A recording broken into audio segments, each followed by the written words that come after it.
Kərə yağının keyfiyyətini necə yoxlamaq olar? İndi Azərbaycanlı üçün kərə yağı çox vacibdir. Mən vaxtilə Türkiyə oxumağa gedəndə orada bir şey mənim diqqətimi cəlb eləmişdi. Marketlərdə kərə yağından daha çox margarin var idi. Amma Azərbaycanlı kimi bizə çox maraqlı gəldi. Yəni necə yəni margarin yemək olar? Və həmişə də bütün bu Türkiyədə oxuduğum müddət ərzində həmişə kərə yağının tərəfdarı oldum. Kim nə deyirsə desin. Azərbaycana da qayıdandan sonra düzdür, mən indi belə çox yemək yeyən adam deyiləm, amma əgər yağ yeyəcəmsə və ya yemək pişirəcəmsə, yenə də kərə yağını tercih edirəm. Amma indi bir məsələ var. Bu kərə yağının keyfiyyəti görəsən nətərdir? İndi əvvəllər özümüz düzəldirdik nehrə yağını, sonra nehrə yağını ayırırdıq, ondan kərə yağı edirdik, deyilmi? Amma indi bunu hansısa zavodda eləyirlər və cəmaət arasında belə bir əfsanə gəzir. İndi başa düşəcəyik ki, bu əfsanə deyil, həqiqət imiş. Belə bir əfsanə gəzir ki, bu kərə yağlarının keyfiyyəti doğru deyil, hətta kərə yağları yerinə bizə başqa hər şey verirlər. Və vətəndaş da burada müəyyən laboratoriyalara etibar eləmək məcburiyyətindədir.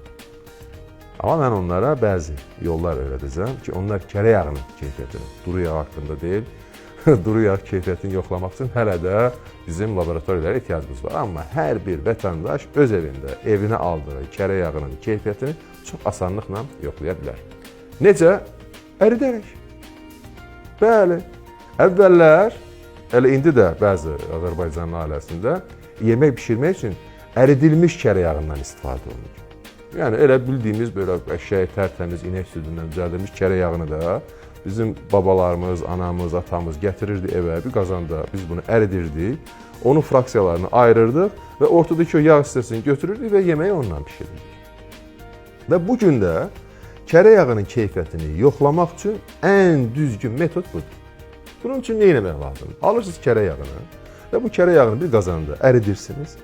Əritdiyiniz zaman o 3 fraksiyaya ayrılmalıdır. Bir dibində tortusu olmalıdır, bir üstündə köpüyü olmalıdır. Ortasındakı yağ olan hissəsi isə sapsarı və həqiqi kərə yağı qoxusunda olmalıdır.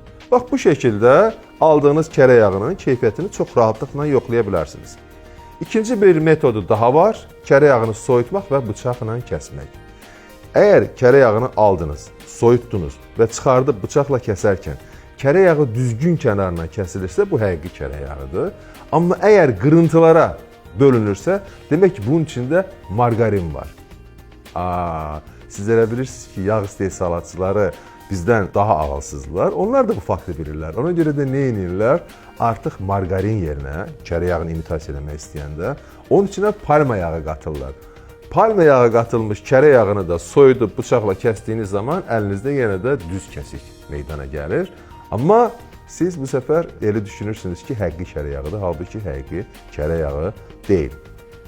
Kərə yağının keyfiyyətini yoxlamağın, bax bu 2 dənə çox qısa bir metodu var, amma sizə yenə də söyləyirəm ki, bunlardan ən yaxşısı yenə də kərə yağını əridərək yoxlamaq. Yaxşı, götürək ki, kərə yağının keyfiyyəti pisdir. Siz də bunu almışsınız, əritdiniz, bunu necə başa düşəcəksiniz, bunun keyfiyyəti pisdir? Bir kərə 3 fraksiya yox, 4 fraksiya alınacaq. Yəni tortusu da olacaq, köpüyü də olacaq. Amma ortada siz 2 fərqli yağ görəcəksiniz. Başa düşürəm ki, bunu belə gözlə görmək hər kəsə şey deyil. Amma mənim öz başıma gəldiyi üçün sizə bir şey danışacağım. Bax, bu 2 fraksiyadan birinin çox pis bir texniki qoxusu olur. Və məsələn, bax, mən müntəzəm olaraq evimdə kərə yağını əridib, hələ də yemək pişirmək üçün əridilmiş kərə yağı istifadə edən bir vətəndaş olduğum üçün mən də getdim marketdən, o gün nədənsə mənim istədiyim şirkətin malı yox idi. Elə onların içərisində ən bahalılardan birisini seçdim. Bəli, məhz ən bahalılarından birisi. Biz deyirik, bahalı məhsul yəqin ki, keyfiyyətli olar. Mən də elə o düşüncə ilə gördüm ki, mənim istədiyim şirkətin malı yoxdur. Elə dedim, elə o ən bahalısını ver.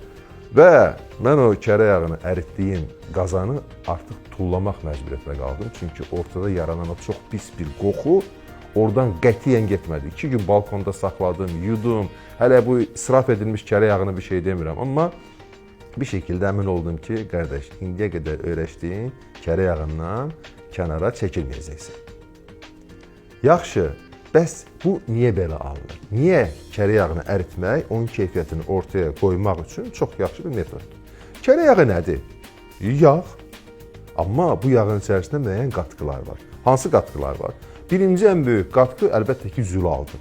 Kərə yağını biz nədən alırıq? Süddən.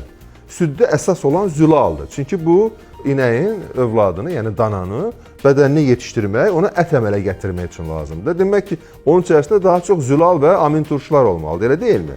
Biz bunu amin turşuları ayırırıq, onları ayran deyə kənara qoyuruq. Onun içərisində yağı çıxardırıq. Amma biz bunu nə qədər də eləsək də onun içərisində mütləq biraz zülal qalır. Eyni zamanda kərə yağının içərisində yağ, zülaldan başqa bir də karbonhidratlar var. Bundan başqa kərə yağının içərisində heç bir şey olmalı deyil. Biz də bunları əritməyə çalışdığımız zaman bunların ağırlıqları fərqli olduğu üçün zülallar ən üstə çıxır, çünki onlar yüngüldülər. Şəkər isə karamelləşərək qazanın dibinə yapışır, biz ona tortu deyirik, amma onun içərisində də zülal var. Ortada isə tərtəmiz kərə yağı qalır. Kərə yağını saxtalaşdırmaq üçün nə edirlər?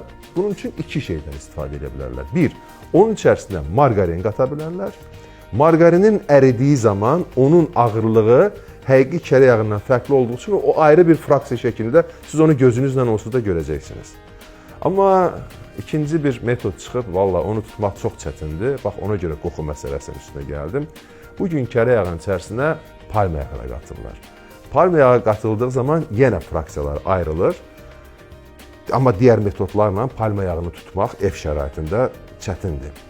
Sadəcə olaraq, əgər onun içərisinə həqiqi yemək üçün olan palma yağı qatılsa, əslində heç bir problem yoxdur. Palma yağı özü ziyanlı bir şey deyil.